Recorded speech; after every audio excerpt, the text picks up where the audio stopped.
Welcome back. So, one of the things that we definitely want to see more of is companies actually owning their L's and being a bit more real with us. And this time we're actually getting it from Microsoft. So, Halo Infinite, it's been pretty damn poorly considered as an overall game service, and they've made so many stupid blunders, right? Like, they took the whole hit on Season 3 being delayed when they could have just gotten away with calling the Winter Update Season 3, and people would have been plenty happy because the Winter Update actually had a ton of stuff.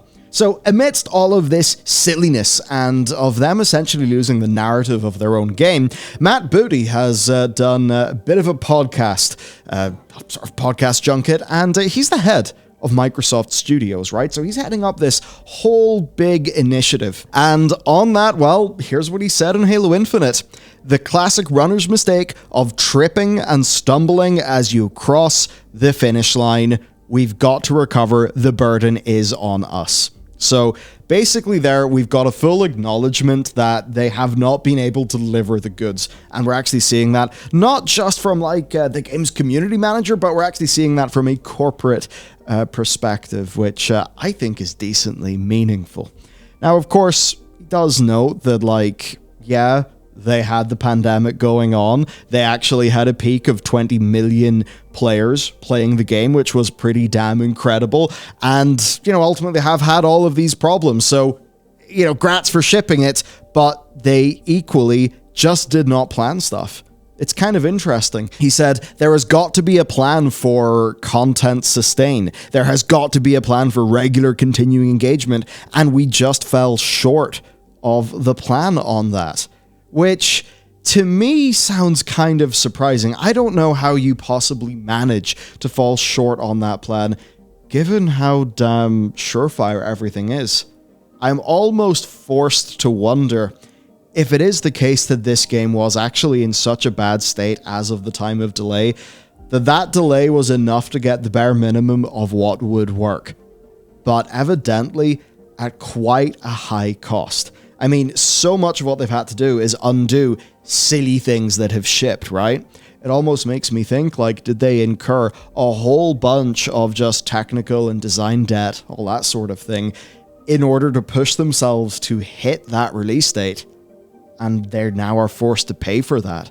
I mean, something like that's perhaps one of the only ways that a game can actually be so bafflingly poorly considered, right? Another good example is Overwatch 2.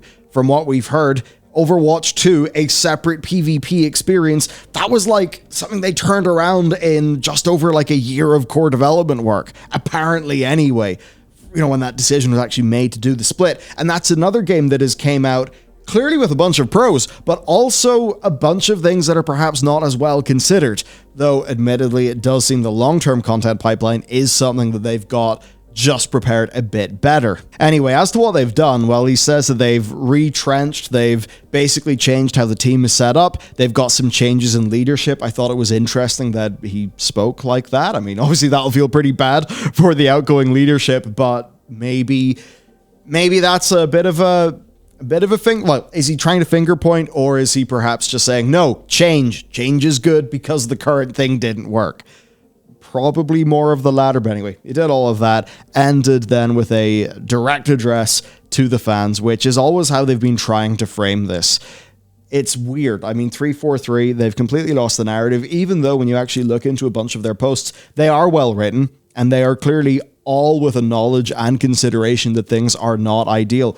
But it just hasn't been enough. And the Winter Update is a really great example of this not being done right, because that's, well, I guess it's out, right? That's November 8th. So I guess we'll see what that actually does in terms of the numbers. But that's bringing in the online co-op. It's bringing in Forge. Now, it's broadly in the right direction, but there still has been a lot of skepticism. Now, here's one thing. They're not calling it a season, right? It's just a free battle pass that you get. And that free battle pass, I mean, you look at some of the rewards that you're getting in this game. I mean, look at level 4 and 5, and then look at like level 19, and then like look at these levels. You're really not getting much. The way that they're doing it with like the shoulder pieces and the emblems being separate, it just feels so padded out and kind of ridiculous.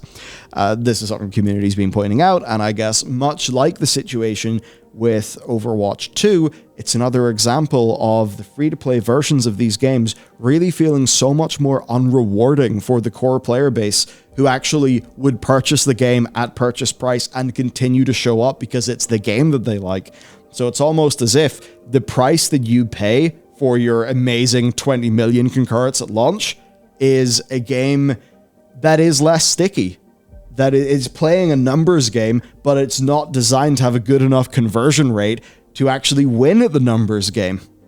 It's fascinating seeing companies sort of struggle and fail at fundamentally the same thing, albeit in slightly different ways when you compare Infinite to Overwatch 2. Now, Halo does have things coming, right? I mean, there's Season 3, which will be next year. That's actually coming along with ray tracing, so that's kind of interesting. Of course, Forge beta stuff. If you've actually looked at what they've got with Forge, that is, that's basically just a game development tool. It is incredible. So the community should be able to do plenty there. And also, there is the team at Certain Affinity, who are another studio working in Infinite. And the current belief is that they, basically with a team of close to 100 developers, are doing a battle royale. Now, I know a lot of you might just kind of cast your eyes at that, like, oh, another BR. Honestly, though, when you think about the core tenets of the Halo Combat Sandbox, I actually think that Halo's a really, really good fit for Battle Royale. I mean, look, I've been playing since Halo 2 and Halo 3. The prospect of a Halo Battle Royale actually would be pretty enjoyable and exciting to me. I just have a suspicion that it would work well with Halo's physics, with its movement, and all of that stuff. So I wouldn't be against that. And who knows, that game certainly does need more content, so it probably would help. Now, it is interesting we're having all these issues with Halo Infinite. Microsoft themselves have been having this at a more Xbox Game Studios wide level, right? And that's actually something that in another podcast, Phil Spencer, the overall head of Xbox, did speak towards, right? He basically said, one of the things we've heard loud and clear is it's been too long since we've shipped what people would say is a big first-party game. We have our excuses with COVID and other things, but he basically says at the end of the day, yeah, people are here on our platform for games. Now, in terms of the games that you can expect coming from them, okay, 2021, it had Psychonauts, Flight Sim, Age of Empires 2 and 4, Forza Horizon 5, Halo Infinite. 2022, though, oh boy, 2022 has been quiet. I mean, Grounded. But that was in early access previously, so it didn't really feel like a full launch. As Dark Falls, Pentiment. I mean, yeah, good to have those, absolutely. But for all of Microsoft, that's a light year. In terms of what we actually do expect on the horizon, there's Ara History Untold, which is a historical grand strategy. We've got Forza Motorsports, which will be the more kind of like hardcore, maybe a bit more sim-like, a bit more serious racing game under that IP. We've got Minecraft Legends, which is a character strategy game. That'll be interesting to see. Age of Mythology Retold. Yeah, Age of Mythology is coming back. That's very exciting to me personally. We've got Redfall, the vampire co-op shooter.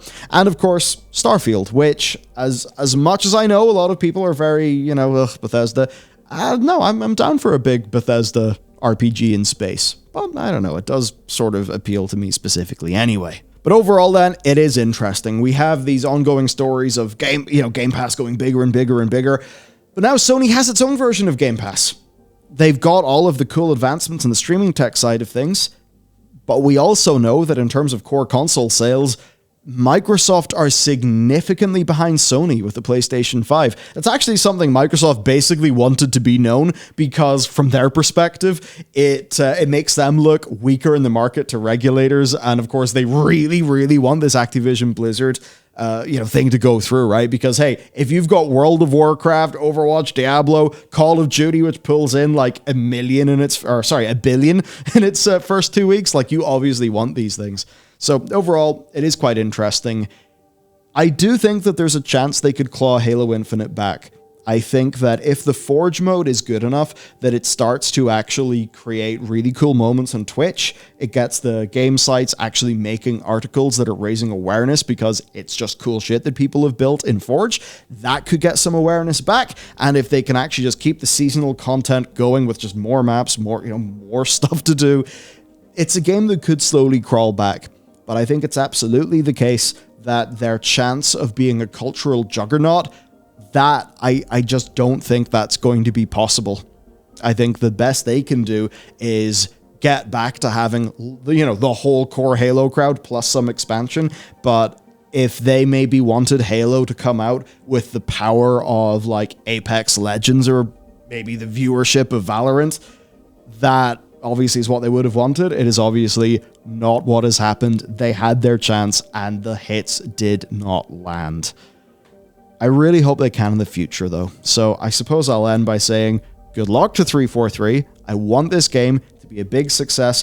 And hey, maybe if all of the things that make Halo great can be successfully applied to that Battle Royale mode, maybe we actually could be talking about something.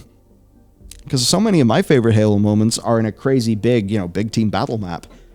I'm just imagining what that could be like in a Battle Royale, where also you have all of the added level of tension and stakes and, things actually mattering being thrown into that combat sandbox. So the potential in terms of core gameplay is there, but if that Battle Royale is more just part of a live service that overall doesn't feel engaging and rewarding, then it may be less the big win that we can see, and it may be more of a Battlefield Firestorm-like situation. And that would be bad for everyone. So let me know what you think. We'll see you next time.